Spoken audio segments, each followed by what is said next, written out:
Welcome to an hour of Healthmade Radio. Healthmade is a community for natural health seekers where we educate people about common health conditions and share extensive research on the most effective natural health treatments and promote legislation that protects our health freedoms. A core concept belief is in the innate intelligence and healing power of the body, and if properly supported spiritually, emotionally, and nutritionally, it can find its way back to health.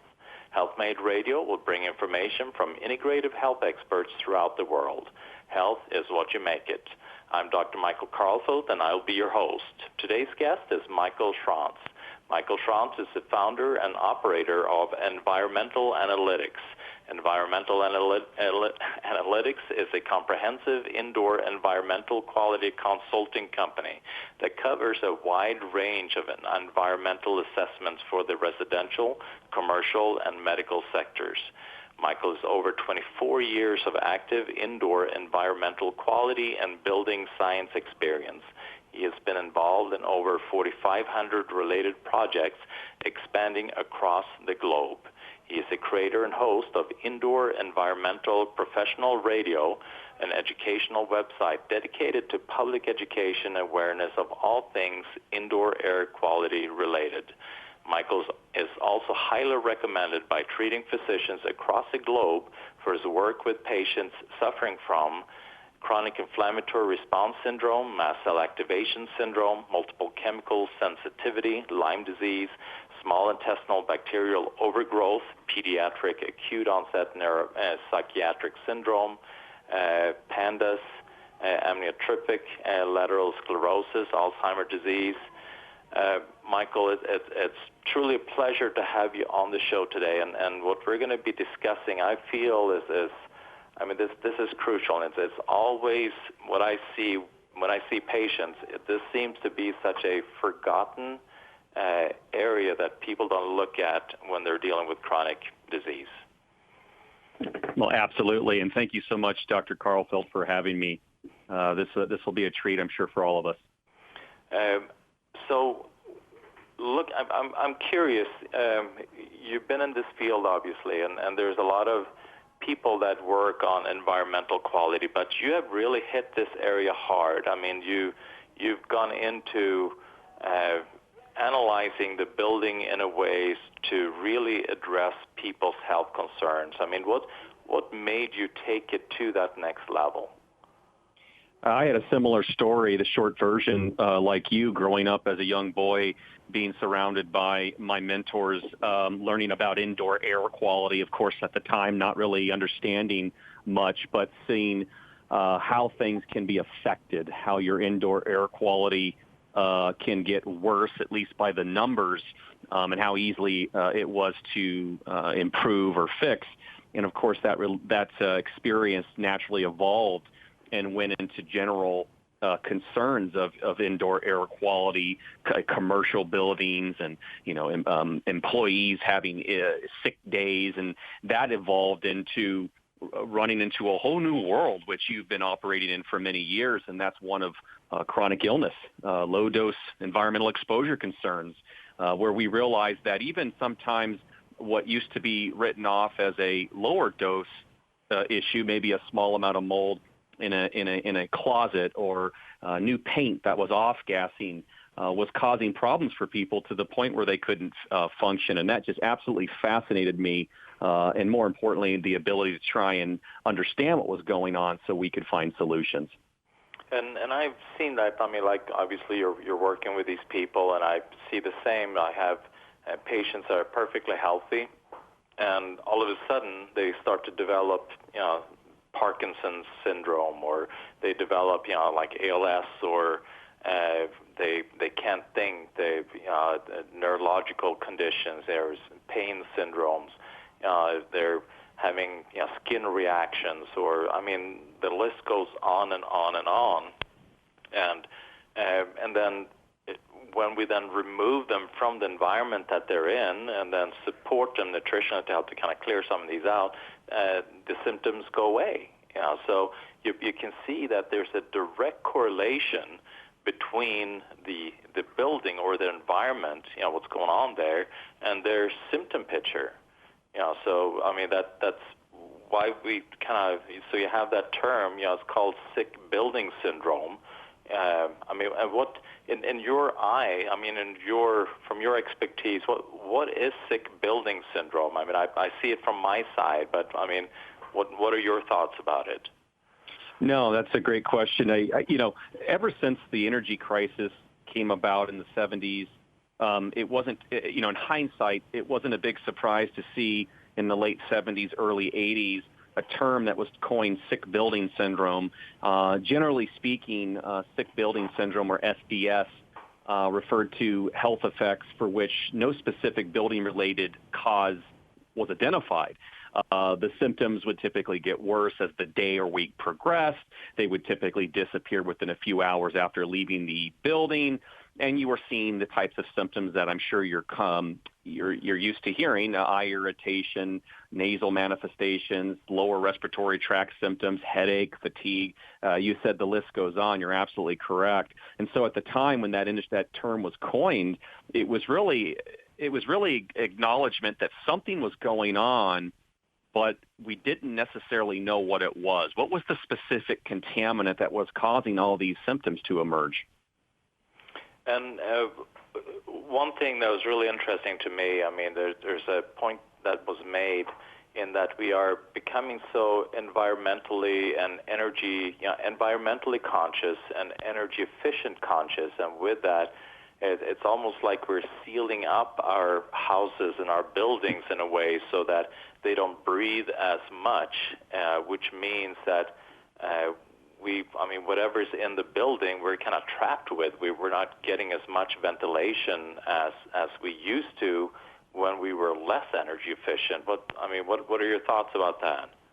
I think you nailed it on the head. It's an inverse relationship. The tighter we made buildings, all other things being equal, typically the worse the indoor air quality got, because what we essentially did is we created a more airtight box. And we, to your point, we didn't have the amount of natural ventilation, air from the outside diluting the concentrations. So number one, that definitely is something that started to occur, making things worse. But we added insult to injury because not only did we create a tighter building, but we started using building materials that were off-gassing more. We came out with larger photocopying machines, laser printers.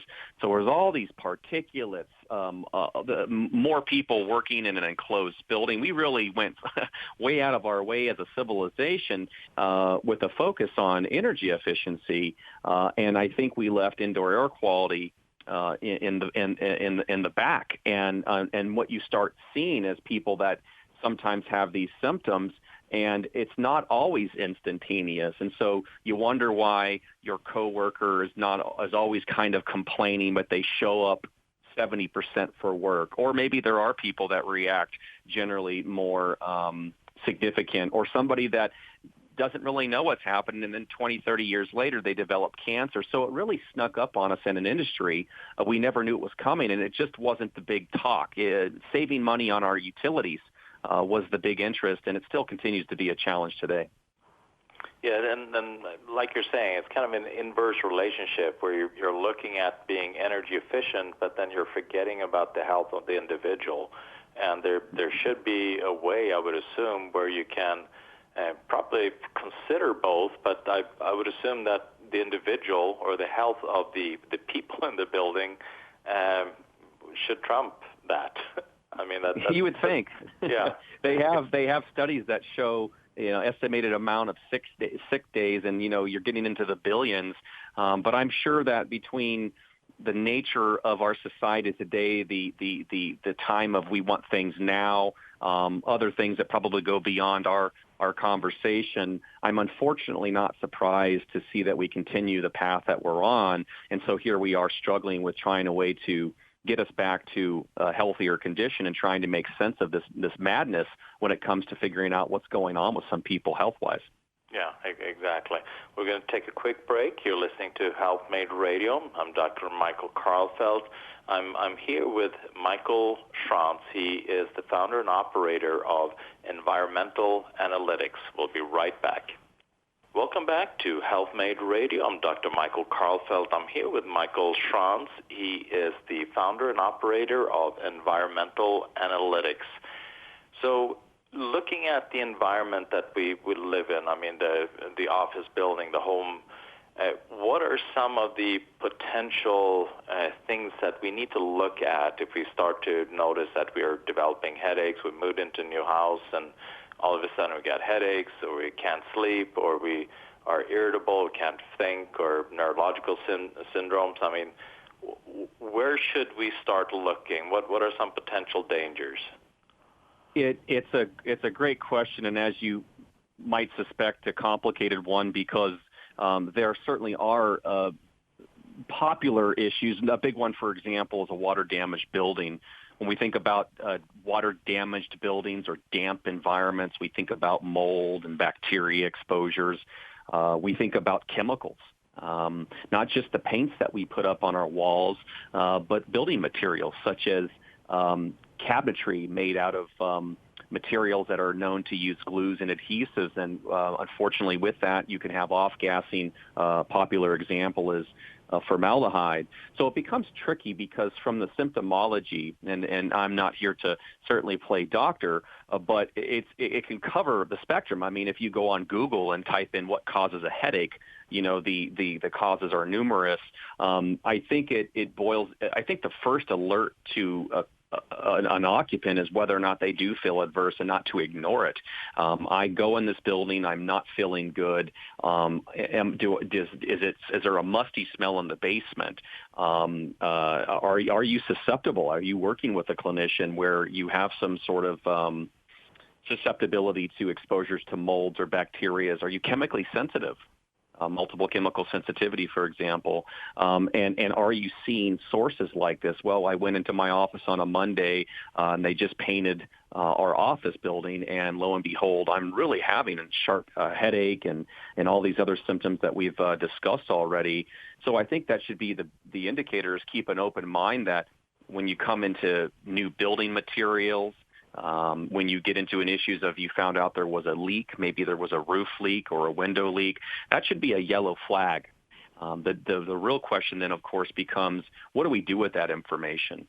Do we instantly hire a professional to pursue that? Do we go back to our landlord? There's so many different outcomes, but being alert to that, it's a very real thing. You shouldn't ignore it, because your symptoms might not present themselves in a way that's easy to understand. You could have things going on in your body that symptomatically aren't revealed. So I would say top two for me personally are water-damaged buildings and off-gassing of new building materials seem to be the top two things we constantly run into. Is it? Okay. Yeah, and like you're mentioning that an individual may be symptom-free, but then developing, chronic health concerns, many, many years, as these different chemicals or mold spores or whatever it may be, building up in the system, and the body is trying to compensate and not being able to fully eliminate it, and it just kind of gets to the point where the body can't handle it, and then lo and behold, like you're saying, 20 years later you got cancer. So absolutely. Yeah. So how?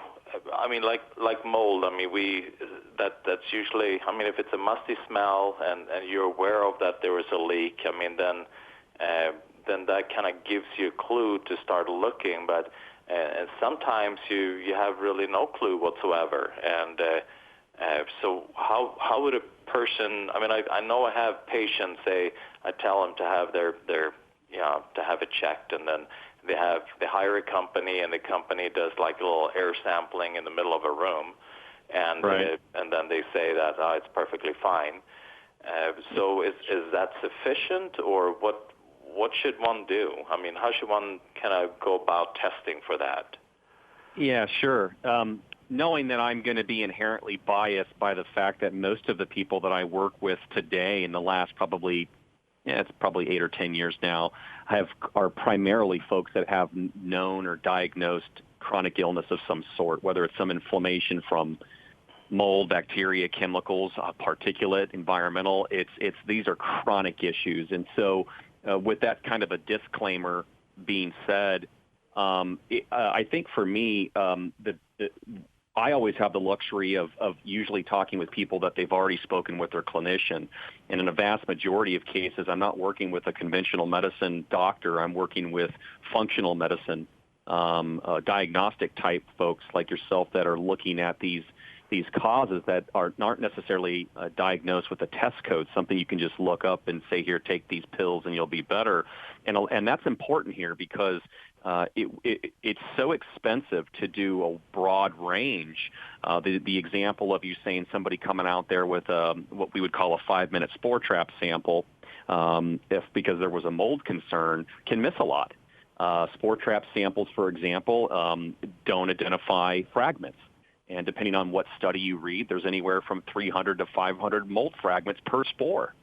So you can imagine how much is being missed. And that example you gave, I tried not to laugh too loud, but I could identify with it. It's so common to hear this disconnect where you have a clinician who's saying, this individual has all the markers of somebody who's being exposed to mold, and yet they hire a typical boots-on-the-ground mold inspector who doesn't really understand chronic illness, goes out, takes a couple 5-minute spore trap samples, doesn't see anything, and then goes as far as saying there's not a problem, which I think there's a lot of things wrong with that. So it's important to know, first of all, do we even have it narrowed down? Because there's not one meter that can test for the spectrum of everything. And for every test that you can do, whether it's mold, chemicals, electromagnetic fields or EMF, which is a newer emerging concern now. You think about the 5G that's been rolling out, that sort of thing. There's different levels of testing, entry door type testing. I think what happens truthfully is that people oftentimes will hire that entry-level inspector who's not going to really dive that deep. Is not going to use a lot of critical thinking, but they're also not that expensive. They're going to go out there, and if they find any low-hanging fruits, maybe they open up the kitchen sink cabinet and find 2 square feet of mold growth there. Well, that's useful information. But there's so many times where that data comes back just like you said. And quite frankly, I think that's when the patient and possibly even the clinician need to back up a little bit and say, who do we have as an environmental consultant who can really dive deeper, who can guide these patients without it costing an arm and a leg to take more forensic types of sampling that may be able to detect something that's going to be missed with traditional sampling, whether it be mold sampling, whether it be chemical sampling with a meter, or having to do things that are more forensic that require lab analysis. So it's really tricky, but starting with understanding what the health complaint is key, and then assuming that we know what it is. I think you have to go find those resources of professionals who aren't going to just charge you a few $100s and not give a lot of value with that. Fortunately for us in our industry, there's a few resources that we have readily available that folks like that can go to avoid that. I love it. And yeah, I mean, obviously as a clinician, you're talking about that you work mostly with like functional medicine docs, not just the regular physician that is not aware of these, these stressors that people are dealing with. And as a functional medicine doc or naturopathic doc, or they have these tests, where you do urine samples, and you can then see, if there's a bunch of chemicals that are coming out, or mold, or you can check, you can check for all these things, and that way we can start, hire somebody like you than to say that this is what we're seeing in the individual. Go and find it. Where is it at? Exactly. Yeah. We're going to take a quick break. You're listening to Healthmade Radio. I'm Dr. Michael Karlfeldt. I'm here with Michael Schrantz. He is the founder and operator of Environmental Analytics. We'll be right back. Welcome back to Healthmade Radio. I'm Dr. Michael Karlfeldt. I'm here with Michael Schrantz. He is the founder and operator of Environmental Analytics. It is a comprehensive indoor environmental quality consulting company that covers a wide range of environmental assessments for the residential, commercial, and medical sector.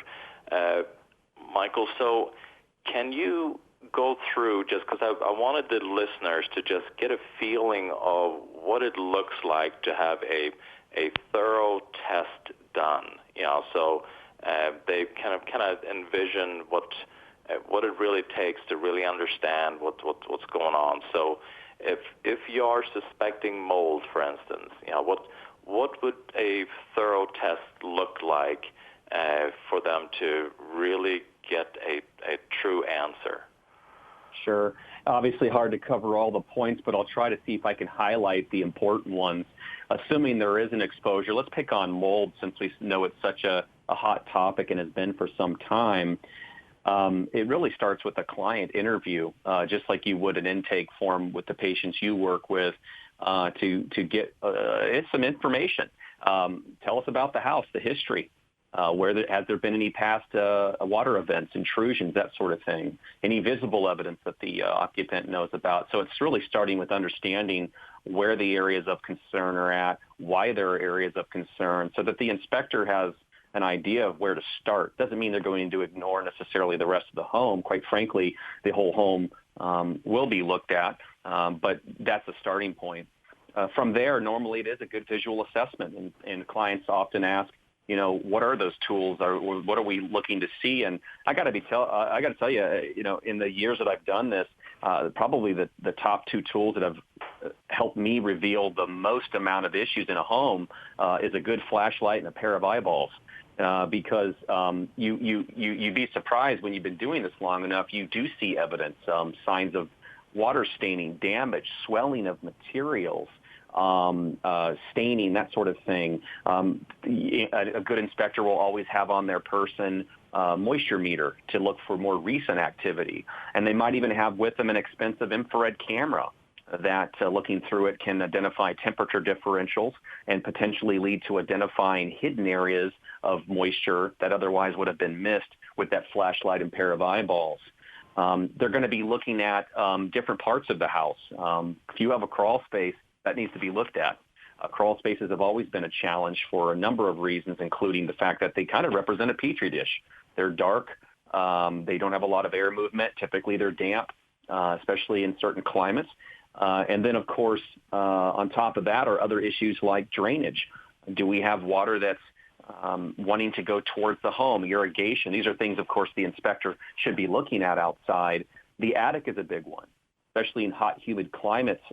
Do we have, or even cold climates, where we might have condensation occurring?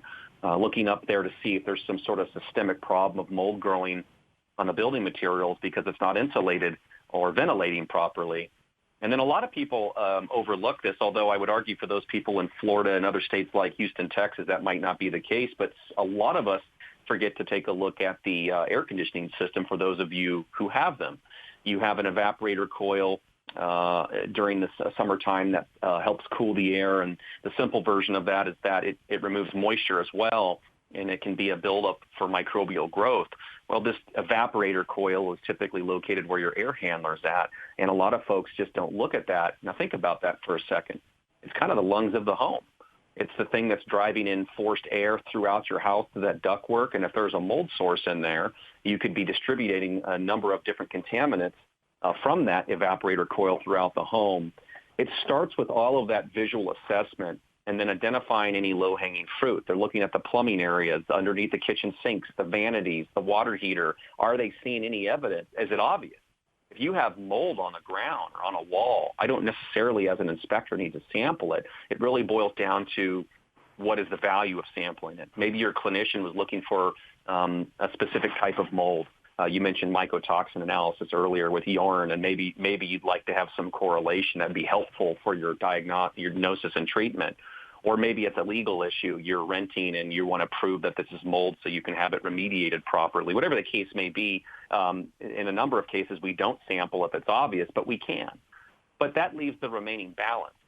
See, a lot of times when people call us up, especially my particular group of clients, they're not calling me up because they have 20 square feet of mold growth that's hanging from their ceiling in a bedroom. That would be an obvious problem. I wouldn't be their first phone call. I'm usually getting called out to homes where there isn't anything. And so that ultimately leads to potential of sampling. And while that can be a lengthy topic, I'll try to do it in less than a minute here. There's different types of sampling you can do. Air sampling, dust sampling. A popular test method that I use right now is called qPCR, or quantitative polymerase chain reaction, and it's basically a DNA type testing that is primarily sampling the surfaces, the surface dust, although air samples can be taken, and I've taken numbers of them. And it's looking not just for big fat mold spores in a home that will ultimately settle out, but it's looking for those fragments that I was mentioned earlier. And coming up with a hypothesis, of course, while you're doing this. Are you taking an outdoor control sample? Because a lot of folks don't realize that in their own understanding and what people have post on the internet, there's some folks out there that think that only mold grows in water-damaged buildings, not realizing that mold is a normal part of our ecology, and ironically, without it, we wouldn't be here. But if we think about the conversation that we had earlier, we're thinking about a tight box that we're living in where maybe the concentrations are elevated. So we'll break that house down into different zones, and before we sample, we'll sit down with the client and we'll say, we haven't seen anything obvious. Here's a way that we can sample for different mold species in the house to see if we can identify a potential issue that may be hidden. Here is the cost of that sampling. Here is the type of information we might be able to get back. Here are the limitations. That's key because most people don't ever talk about limitations of those samples. Would you like us to proceed? And really it's guiding them. It's captaining them to say, okay, this makes financial sense because maybe they want Mike, that would be me, to do a cavity sample underneath the kitchen sink cabinet. I go to your house and there's water damage on the bottom shelf, but you don't want to spend $4,000 and just remove it and remediate it because you think you should. You probably want some evidence to help support that. And so there are a lot of different tools, and having the inspector being able to be critical thinking and saying, well, here's one way that we can sample it, is going to be a good way to determine whether or not you're working with somebody who has your interest in mind. Last little quick 10-second point I'll make out is that because of how complicated assessments, things like remediation and all that can be, that was one of the genesis behind creating IEPradio.com, my podcast. There are free episodes all about different types of sampling, the general approach to assessment. And it's for this very reason, Michael, is that there's no one way to do an assessment, but if that general groundwork that we laid out right now, that should be what you experience at a minimum to give you an idea whether you're working with somebody who knows what they're doing. Yeah, I love that, yeah, because you got to have something that you measure against. Otherwise, you think you're hiring a professional, and you see them doing some kind of waving in the air, and then that's it, you know. So I really wanted the listeners to get a feeling for how important it is to be thorough in this process. It's not something that they just come in and just quickly get done and then say you're all clean, everything is fine, and then they start looking for other reasons that may be causing their complex, symptomatic illness that they're having. So your podcast is a great resource. I'm going to say that again. It's IEPradio.com. That stands for Indoor Environmental Professional Radio. So IEPradio.com. Yeah, that's a fantastic resource. So we're going to take a quick break. You're listening to Healthmade Radio. I'm Dr. Michael Karlfeldt. I'm here with Michael Schrantz. He is the founder and operator of Environmental Analytics. We'll be right back. Welcome back to Healthmade Radio. I'm Dr. Michael Karlfeldt. I'm here with Michael Schrantz. He is the founder and operator of Environmental Analytics. It is a comprehensive indoor environmental quality consulting company that covers a wide range of environmental assessments for the residential, commercial, and medical sectors. Do you do consultations that's not local? I assume, like you're saying, globally, that you don't travel to all locations, but you can then consult them from afar. Yeah, that's correct. The last probably 4 or 5 years, actually, a vast majority of the work I do is virtual, which came in handy, by the way, for COVID. But we do Zoom consults a lot of times, certainly in the U.S., but, we have a little map on our website, environmentalanalytics.net, kind of shows where we've been. And that's been an effective way to help people when either they can't find local talent, local boots on the ground, or quite frankly, they're looking for a second opinion. You can imagine the example you gave where the inspector, quote unquote, didn't find anything, or conversely, the inspector who came in spent thousands of dollars in testing and now wants or is recommending remediation or improvements to the house that might exceed, at sometimes often $30,000, $50,000, that can sometimes scare, certainly understandably, the homeowner or the occupants, and so they'll reach out to us and we'll review it. And that is then the next big thing. I mean, let's say you find something. What do you do? I know some practitioners they've said, well, you just got to move. And that's a big deal. Here you have your home. You got all your clothes, your sheets, all bedding. All of that. And now they say, well, you got to move, and you can't take anything with you because you got mold spores in your clothes, in your bedding, in your memorabilia, all of these things. So, what are your recommendations usually? What do you usually see that this becomes kind of the solution for an individual?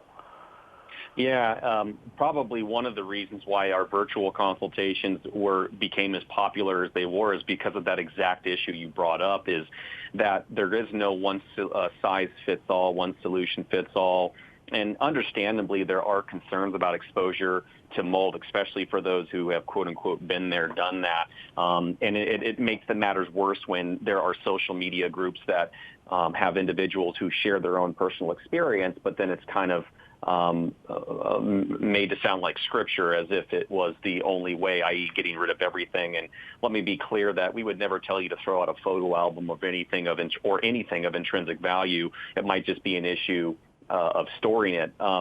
As it pertains to handling a concern, again, I think it boils down to working with somebody who you trust, who is practical but still is honoring your health. So say, for example, in a case where somebody needs to remediate a kitchen because there was mold and perhaps some additional testing found that there was some cross-contamination into the living room, that's not an automatic suggestion that you need to throw away your sofa.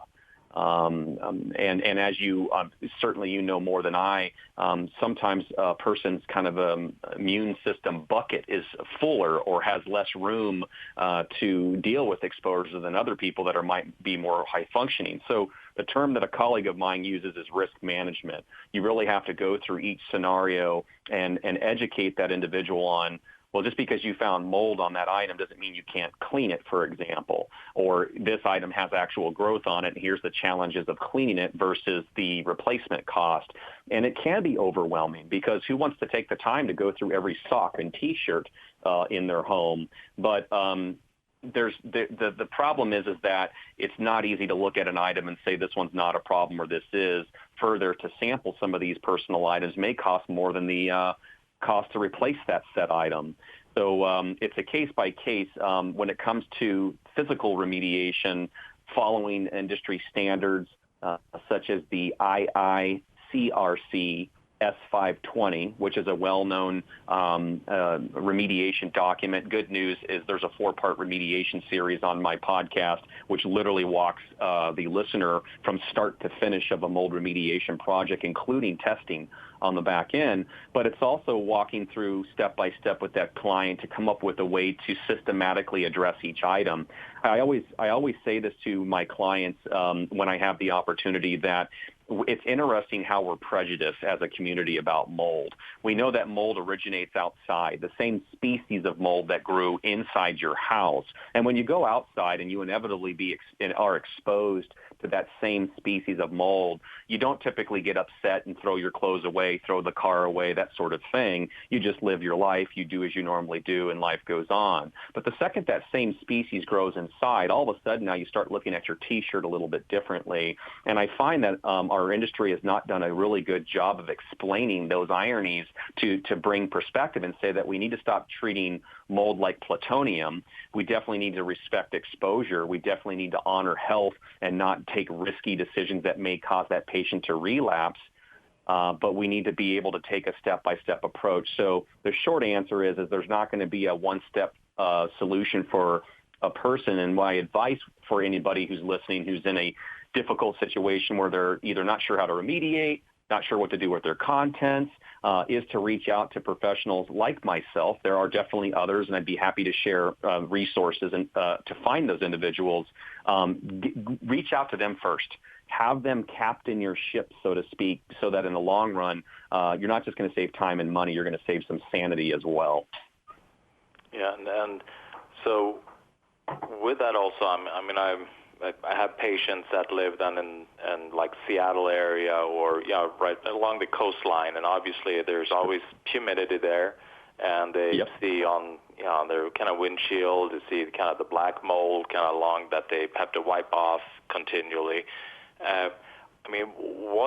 What kind of a concern is that? Is there a way to control that, or how should they go about dealing with that? Tricky for the coastal climates and even places like Seattle and others where there's so much rain and then the temperature that you start getting issues of condensation of related mold, of water that is in vapor form condensing on the windows. You see this a lot of time in the winter on windows in homes, and then you get that topical growth. I think, of course, the most important thing is to keep the structure dry. Now, of course, we know that don't have a roof leak, don't have a plumbing leak. That goes without saying. But what we're talking about is controlling the moisture in the home itself, because in those coastal climates or more humid areas, you don't necessarily need to have a plumbing leak or a roof leak to have mold growing on your shoes that are in the closet or against your sofa that's up against an exterior wall. If you're able to control that moisture, for example, by using a dehumidifier, and a pretty healthy target range is somewhere between 35 and 50% relative humidity, you're going to lower that dew point. You're going to make it harder for mold to grow on these surfaces, and that's the goal, to minimize kind of the situation that you were describing. Fact of the matter is that even if you do that, there are some places where the building design is so poor, for example, a home with single pane windows, that you're not able to completely eliminate condensation and thus mold growing on it unless you're constantly wiping down that window from the moisture that accumulates, or you install a better insulated window that prevents that from happening. And how far do these spores spread? Let's say you have one location like that, and then they're concerned that these spores are going to fly all over the house. Sure. What is the big concern? What's the kind of radius that you want to be, considering?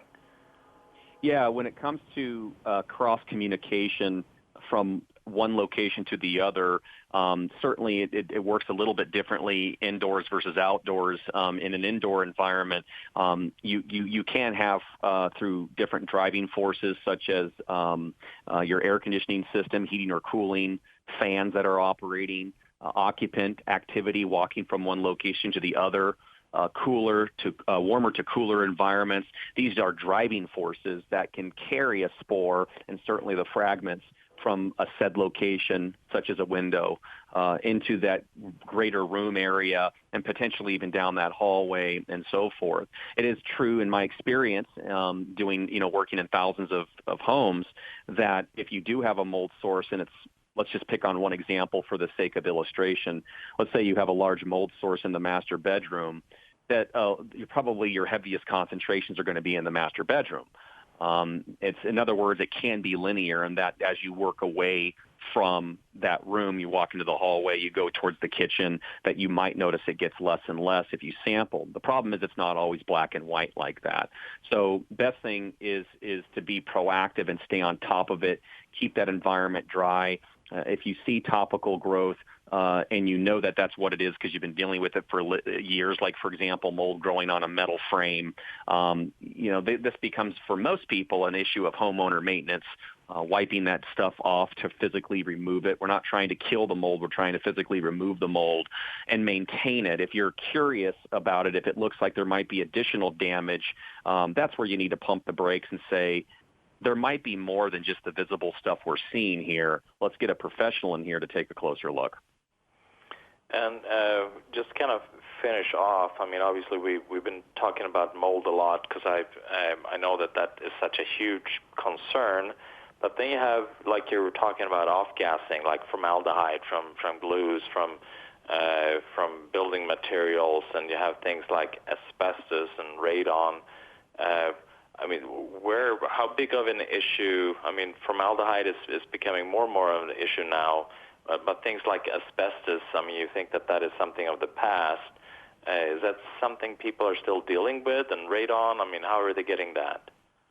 Yeah, on the topic of asbestos, while it's certainly true that the bans back in the late 70s prevented future manufacturing using asbestos, we still have plenty of reservoirs. Matter of fact, I got done talking with the client just this morning who had asbestos ducting in their attic, duct that was installed in the 60s, and they used a tape that was asbestos containing. So it's definitely a concern. There's a big difference between disturbing the asbestos and not disturbing it. If you're in a home that's older than 1980, the chances of you having asbestos somewhere in the home goes up. Doesn't necessarily mean that you're being exposed to it. You can always have your house sampled by a professional. That's more of a straightforward type of testing. And to kind of see where you're at if there seems to be an obvious exposure. With radon, the EPA even has an interactive map where you can see your state and where the average counts of radon measured in picocuries is. Of course, the EPA has a reasonable disclaimer to say don't assume that just because you're in a good zone versus a bad zone that you might not have elevated levels. But we're definitely dealing. Radon is a very big problem. We for some homes, we don't necessarily associate it with symptoms such as headache and that sort of thing, but it's definitely a carcinogen, and you're worried about things like lung cancer. So a lot of folks, especially those who live in the northern states, Colorado is infamous. It seems like everybody who comes from Colorado and moves to Arizona, where I reside, always is asking for a radon test, because you can for pretty cheap test radon levels to see where your house sits. Definitely there are concerns. It might not be causing a headache, but it goes back to what you had mentioned earlier, that this is something that can creep up on you from a standpoint of indoor air quality. 20, 30 years down the road, all of a sudden you develop a lung cancer, and you're like, well, I never smoked a day in my life. You start scratching your head wondering why, and that could be a reason. Yeah, well, Michael, thank you so much for coming on my show, and this is such valuable information. How can they get a hold of you? Let's say they want to hire you for assessing their home. What would the best way to reach you? Sure. I'll give two options here. To the question directly, the website is environmentalanalytics.net. The .net's important.